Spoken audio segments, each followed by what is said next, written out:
Okay guys, now I want to do an overview here with you guys with about what's mount in Jiu-Jitsu. Okay, so what exactly is mount? I think if you tell like, oh, I got the mount, you probably expect what's that, but let's hear a little more about that. So guys, mount in Jiu-Jitsu is when I find myself on this situation. I have my both legs around his upper body. Okay, so guys, this is completely different than this, for example. Maybe if you have never done Jiu-Jitsu, you can see this position and think that they're both the same. They're completely different.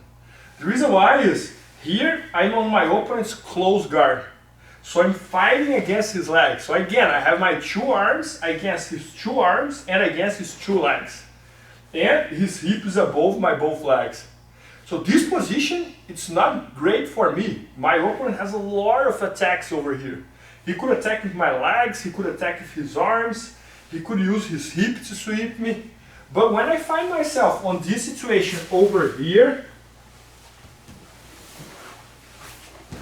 this is mount. Okay, let's just change that. So this is mount. So guys, here it's a very, very bad spot for my opponent. Why? Because he doesn't have his two legs to fight against me. It's just his two arms against my two arms and against my two legs. And I have all my weight on top of him. So guys, in this situation, it's almost like I have nowhere to go anymore. This is probably the best thing I can get. Only if he turns, I could take his back. But I have a lot of submissions here. I could work, for example, the Americana. That's a submission on his elbow and his shoulder. I could work, for example, chokes. One hand here, and choking out. Or maybe choke like this. Okay. If he stretch his arm, I could go for arm bars. Okay, with an elbow submission. Okay. If he turns, I could go for chokes over here as well. Look, if he keeps turning, I can go to his back and then work like here, an egg choke that you might have seen before, that we're gonna talk a lot soon. So, and guys, many other attacks that maybe you have never heard about before, but for example, I could go to what we call the Superman, that I'm attacking his elbow. And many other ways to attack. So guys, when I'm here, my opponent want to get out from here. This position is not benefit for him at all. So he has few options here to get out that we're gonna see soon as well. But again, this is a position that I have much more control than my opponent. I have many more ways to submit him than he has to submit me. It's very, very rare you see someone submitting the other person. You see like Kyle submitting me if I'm on top. So this is the type of position that I'm on top, and it's like 99% much better for me than for him. Very rare occasions you could see someone trying to choke me from here, but the chance that I'm gonna end up getting him with the armbar is much higher than he's gonna choke me. So it's a great position to control your opponent and to work for submissions, and it's probably like one-off or the best position in Jiu-Jitsu. So, and even if we talk about Jiu-Jitsu as a self-defense as well, if you're fighting against someone and you find yourself in this position, you could throw punches, you could throw submissions. So if you're an MMA fan, for example, this is probably the position that all the fighters, when they go to the ground, that they try to go for. Because from here they can punch, they can work submissions, and they have a lot of options. In the sports Jiu-Jitsu, we don't have punches, but we still have a lot of options here. I could go high on the mount, look how uncomfortable he is. Again, I have my both legs, my both arms against two arms, so it's a huge trouble here. So, hope you guys understand a little better now what's the mount and why it's so powerful.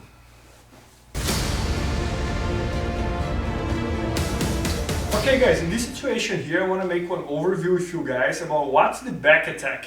Okay, You're gonna hear, if you start doing jiu-jitsu, you're gonna hear a lot someone say like, oh man, he took my back. Oh, I took my opponent's back. So what that means, okay? So guys, it means like every time I'm behind my opponent and I have those two hooks in, it means that I got my opponent's back, okay? So I'm behind him, I have the two hooks in, I got my opponent's back. There are different grips that I could use here, okay? I could do like this, I could do like this, could do like this. This is not very common, but the most popular one here that you're gonna hear all the time is the one that they call the seat belt. It's this one over here. Like I set up like a seat belt on my opponent, right? I have one arm over his shoulder, one arm under his shoulder, and I have the seat belt. Guys, back attacks are probably like together with like mount and side control the best positions you can find in jiu-jitsu. Okay, guys, over here I have a lot of options to submit my opponent. I could use, for example, the rear naked choke that you might have seen this position before. That's like a choke against my opponent's neck, like a strangle. Okay. I could use chokes involving the lapel. Look, I could grab his both lapels and bring him to me. I could use chokes involving the lapels and also involving my legs, like the bow and arrow choke, for example. That would come up, I would control his leg, and now I would use my hand and also my leg, look. I could use arm locks as submission. I could switch this hand here, for example, and I'll just open my legs and go for like arm bar. Okay, I could have a lot of options here to submit my opponent. So back attack is very, very strong position, and if you think about it, I have my both arms against him and he can't see me, so I'm behind him. So all the attacks is coming from the back, so it's very hard to defend. I would say that probably like most of the submissions that happens in jiu-jitsu might happen from the back attack, because it's a very, very powerful position, and look how close I am to his neck. So look, I'm just behind him. And I have my seat belt here. Look how close my forearm is to his neck. So for me to get a choke on him, all I have to do is place my forearm against his neck. And then depends which grip I'm gonna use here. The most popular one is the rear naked choke. I would place my hand on my biceps, this hand here, and I would push, and the choke is there. And guys, in the sport, jiu-jitsu, in order for you to get your points, to score points, you gotta set up this position over here where you have the both hooks, we call these hooks, the both hooks on between your opponent's legs. The grip doesn't matter, I could stay like this or I could stay like this. That's considered like I got his back, okay? And guys, there are many different scenarios that I can use to get my opponent's back. For example, just guard here. Okay. For example, maybe I'm playing guard here, my opponent is standing, and then I go there and I arm drag him, and I go to his back, and I bring him to me, and I take his back. So that's one option from the guard, for example. Another option from the close guard. Maybe my opponent's on the close guard, I cross his arm, I hip escape, I get on top, and I place the both hooks in. Took his back. Maybe I'm working on a guard passing. I'm gonna get rid of my opponent's leg. In order for him to stop me passing his guard, he's gonna turn, and then I go there, I control him, I bring my leg in, and I take his back. Okay, maybe he's in a position that's very common in jiu-jitsu, that's called the turtle. So maybe I find my opponent over here.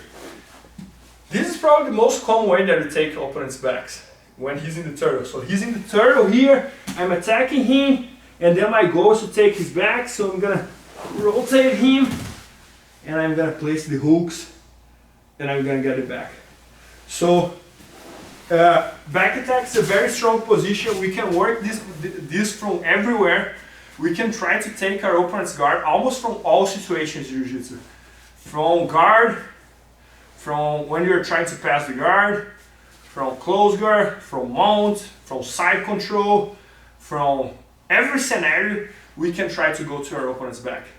And from self-defense as well, like if you're standing, someone's trying to attack me, he's trying to punch me, for example, or something like that, I can always run to his back and then even jump on him and place the both hooks, boom, boom, boom, and get the choke, okay?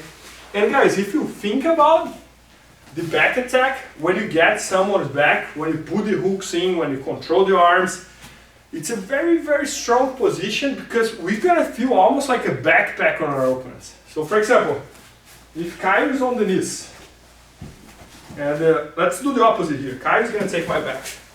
So if I'm on the knees, and Caio takes my back, so look, he has the both hooks in, and he has the seat belt.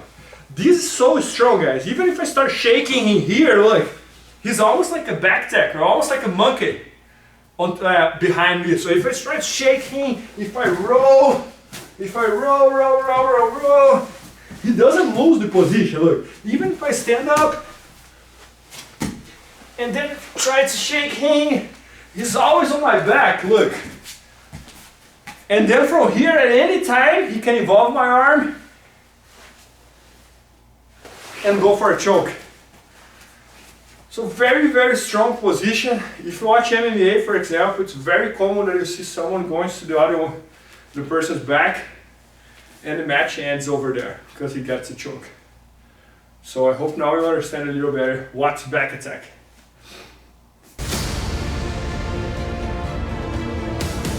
Okay guys, now I want to make one overview here with you guys about the most important part of Jiu-Jitsu, the one that makes Jiu-Jitsu very famous. That are the submissions, okay? So guys, what's a submission? Guys, a submission is when you make our opponent give up with one attack. That's pretty much like what submission is. So if I go and attack my opponent, if I do this on my opponent, and I twist his wrist and he taps, that's a submission. If I go there and I place like a choke on him, and he taps, that's a submission. If I'm behind him, and I got like ear neck choke, and I tap, that's a submission.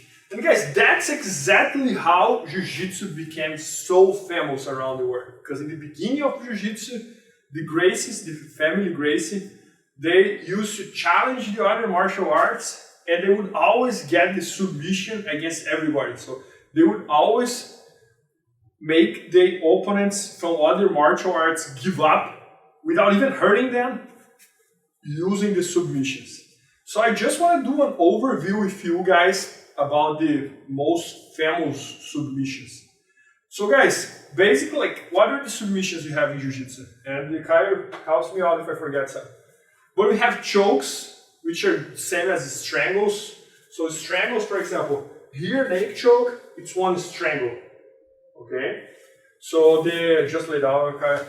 The cross choke from the mount, for example.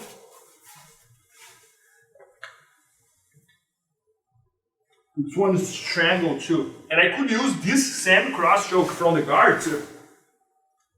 So basically, let's categorize that as chokes. Okay, so we have chokes. Guys, we have arm locks. For example, arm bar. That's an arm lock. We have this type of arm lock here. That's like this straight arm bar that I'm attacking my opponent's arm. We have like kind of like shoulder locks, and also like elbow locks, which I would call like the Kimura, for example. That's a very famous submission in Jiu-Jitsu. And similar to this one, but without using my arms, I could do that using my legs. That's like omoplata. Okay, we call this position omoplata. Then we have leg locks. I could attack my opponent leg, for example, from here. Look, I could get here and attack what we call like the knee bar. It's pretty much the same as the arm lock or the arm bar, but I'm attacking his knee. Okay, so this is the knee bar. Then we have like the foot locks. For example, this one. It's the one you call like the toe hold. I grab like his toes and attack his foot over here. Okay? I could do a foot lock like this as well, for example. Look. That I'm using my armpit to get his foot. Okay? Then we have like the heel hooks. Okay? So I'm gonna attack his heel. So I'm gonna get here and I'm gonna do like this. Okay? So if I had to categorize that, I would call like chokes, strangles. I would call arm locks, the ones on the elbows. I would call it shoulder locks, like omoplata, kimura, and this and that. I would call knee bars. I would call foot locks and heel hooks.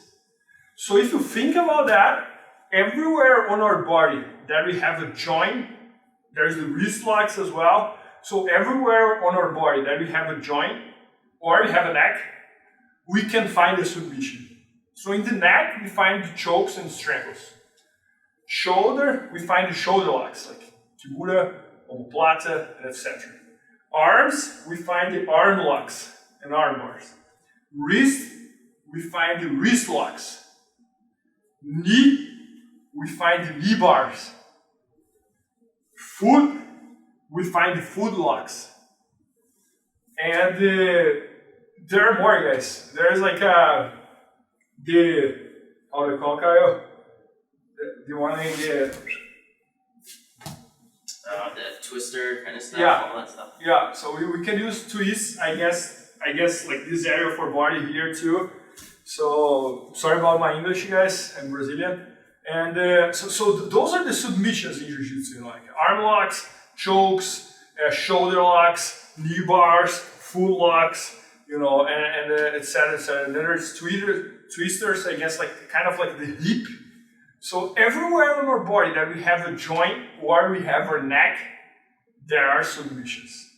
So it's very important to understand that and to know about that, because this is the most interesting part of Jiu-Jitsu. How can you make your opponent give up using one lock or using one choke? And also, and guys, in Jiu-Jitsu, every time my opponent gives up, I think everybody knows about it, I don't even have to talk so much about it, he gives us 3 slaps. So every time he does this, it's because he's giving up. So I won the match. So for example, if I got my opponent in an arm bar, just lay out. If I got my opponent with an arm bar, look, I'm gonna attack his elbow using my hip. So pay attention how I'm attacking his joint here. So my hip is gonna go against his joint. So basically, I'm controlling his wrist, I'm lifting my hip up, and he gave up. He started feeling pain here, and then when he feels that he cannot handle anymore, he taps. Same thing, if that was a choke, for example, just come here to my guard. I'm gonna use one choke here using his collars. So look, I'm here, gonna control the collar, I'm gonna push. When he cannot handle anymore, what he's gonna do? He's gonna tap. So if you're watching a Jiu-Jitsu match or watching an MMA match, every time you see this, the person gave up, the person threw the towel. So I hope now you have a better view of what are the submissions in Jiu-Jitsu and what that means.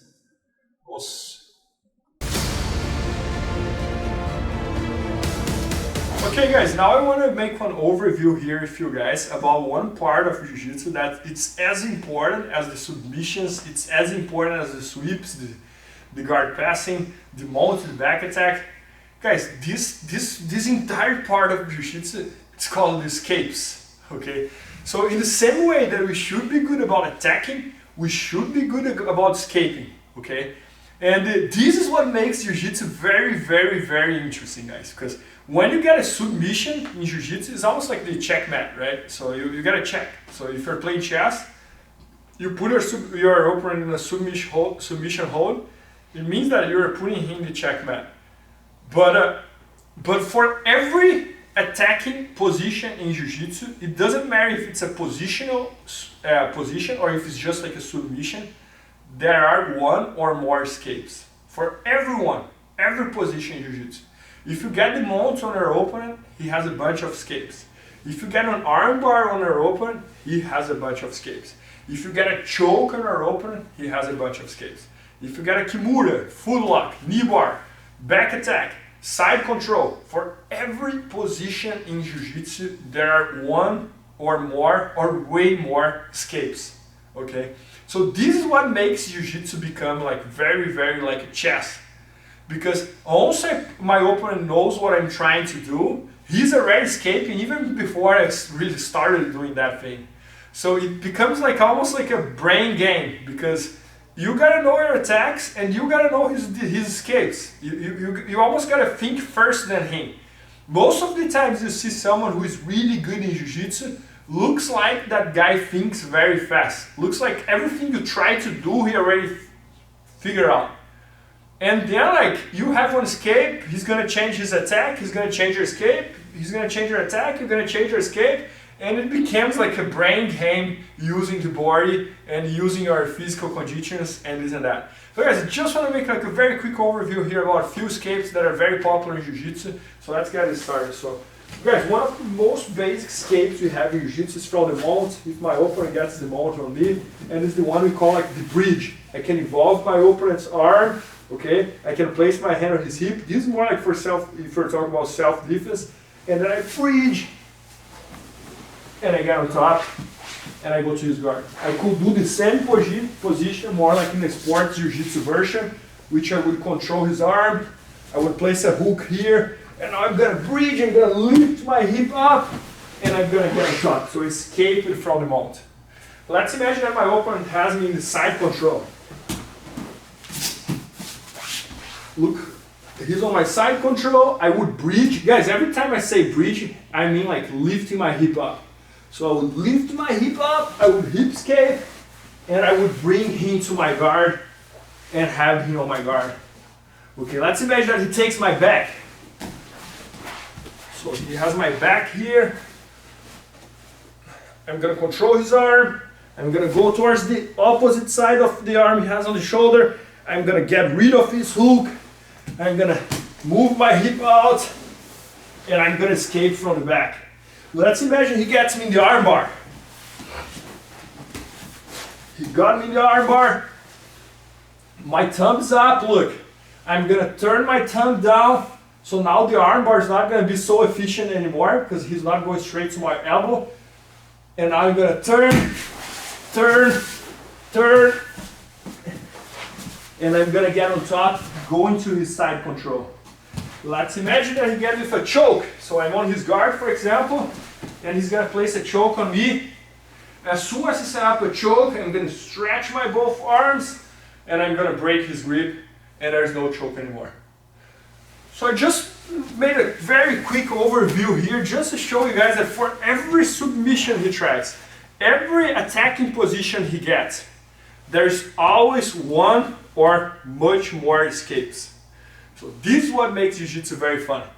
And I think for every beginner out there, understanding escapes, it's very important, because you start Jiu-Jitsu, you don't know anything. So if you can develop at least your escapes, you're gonna have a good time, because it's not gonna be very easy for someone to get a submission on you and attack you from everywhere. So escapes is probably one of the most important parts in Jiu-Jitsu, and in my opinion, one of the more fun ones as well. If you want to see if someone has a good Jiu-Jitsu or not, I would check how are his escapes. Because if you think about, someone is very good at attacking, but he doesn't have good escapes, guys, sooner or later he's going to end up in a bad position. And if he doesn't know how to escape, he's going to lose the match. So if you watch a world championship, for example, everybody is the same level. Everybody is very close on the level. So if the guy does like a 5-match, if the guy competes like 5 times in the world championship, for example, for 100% sure at some point he's gonna find himself in a bad position, and he gotta know how to escape. So escapes is by far one of the most important parts of Jiu-Jitsu. On my instructional videos at BJJ Fanatics, I give a lot of attention for it, and every time we shoot a video of someone who is a very good athlete or instructor, we always ask them to show escapes as well. So I hope now you have a better overview of what are these kicks in Jiu-Jitsu. Guys, now I want to do some overview here with you guys about what are the BJJ solo moves that you should know.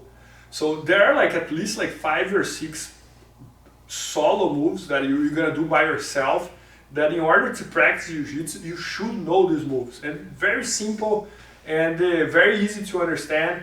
And when I teach beginners class, for example, I love to start a beginners class with those moves, because I think it's something that we gotta memorize and we gotta make our body get used to.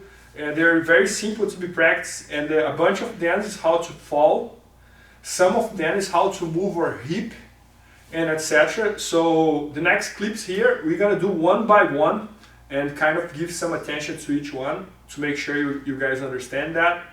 And I think it's gonna be very helpful, and you're gonna watch this and you're gonna go to a Jiu-Jitsu class at some point and you're gonna remember of what you watched, because a lot of Jiu-Jitsu class, they use that in the warm-up, and even if they don't use that in the warm-up, you're gonna remember that when you are doing sparring, when you are rolling. So let's do that.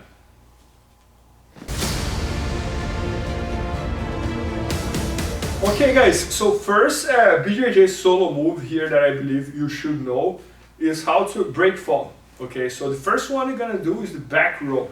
Okay, so guys, it's very important to know how to do back rows, because in Jiu-Jitsu, as we saw, we start the match standing, and even when you're practicing on the schools as well, sometimes you can get standing, and we gotta know how to fall. Okay, I cannot, for example, if I'm here and someone push me, or if I fall, I cannot fall like, sorry about the word, but like a banana. Okay, I gotta know how to fall. If I fall anyway here, I can hit my head on the floor, and let's imagine we're not even talking about jiu-jitsu, we're talking about self-defense or whatever. If you hit your head on the floor, you're gonna hurt very hard.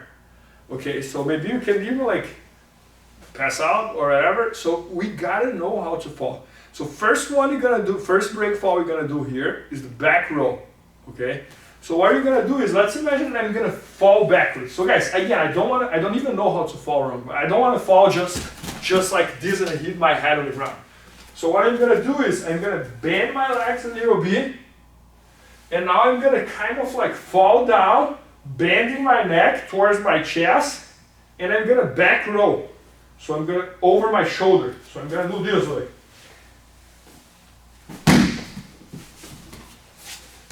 And I can stand up. If I wanted, I didn't even need to touch my knees on the ground. Look, I could just do like, and go straight. And guys, it's very important to know how to do that. And many times we kind of like slap the ground when you fall, just to make the break easier, just to make the fall easier. Okay? And one more time, I'm gonna place my shin on my chest. I'm gonna bend my legs, and I'm gonna stand up. That's it. Guys, it's very common. You see like, especially for the next one you're gonna do, the front row. It's very common you see people suffering accidents from motorcycle, or like they're riding a horse and they fall, and they don't get bad injured just because they know how to fall, they know how to roll, they know how to roll backwards, they know how to roll forward. And I think like if you don't know how to fall, it can be dangerous when you fall. You can fall over your neck, you can fall over your arms. So you really should know how to fall. That's very, very important. And probably we're gonna practice that so much in Jiu-Jitsu, like in the warm-ups and etc., that when you fall, you don't even think how to fall. So as I told you earlier here, I don't even know how to fall wrong.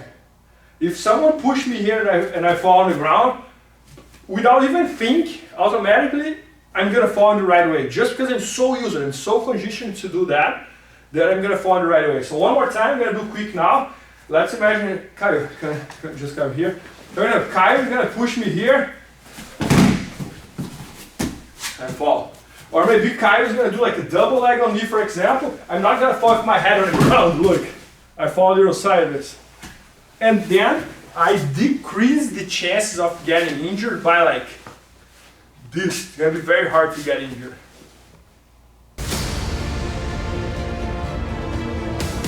Guys, now let's work here on another break fall. We're gonna do the front row, okay?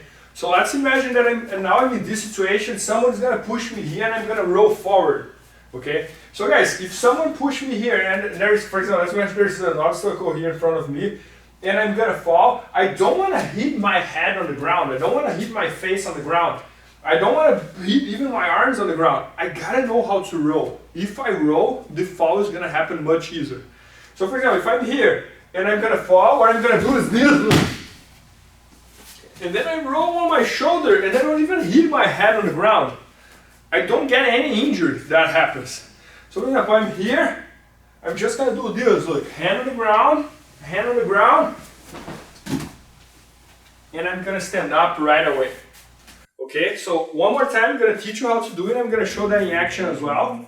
So basically I have my both legs parallel. I'm gonna step forward for a leg. The opposite side of the leg, I'm gonna place my hand on the ground. Now I'm gonna roll over my shoulder, look.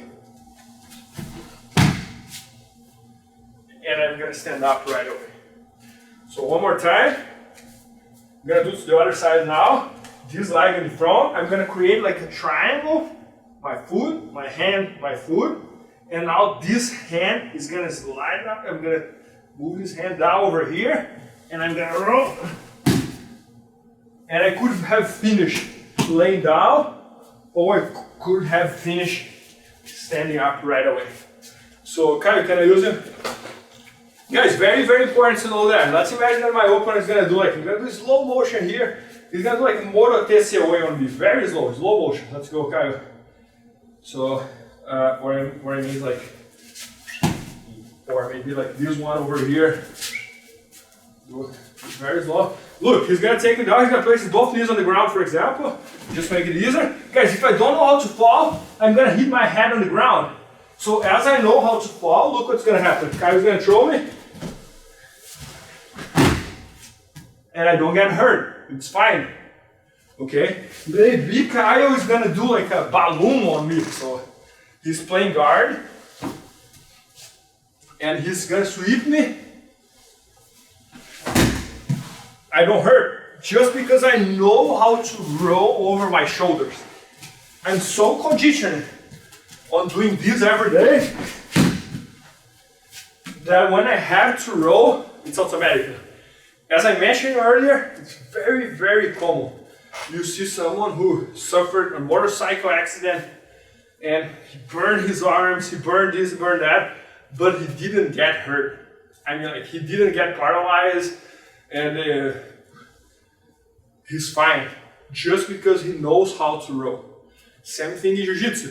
Anytime you fall, if you know how to roll, the chance you're gonna get hurt gets decreased by this amount. So, very, very important, and we should practice that a lot to make sure it becomes automatic.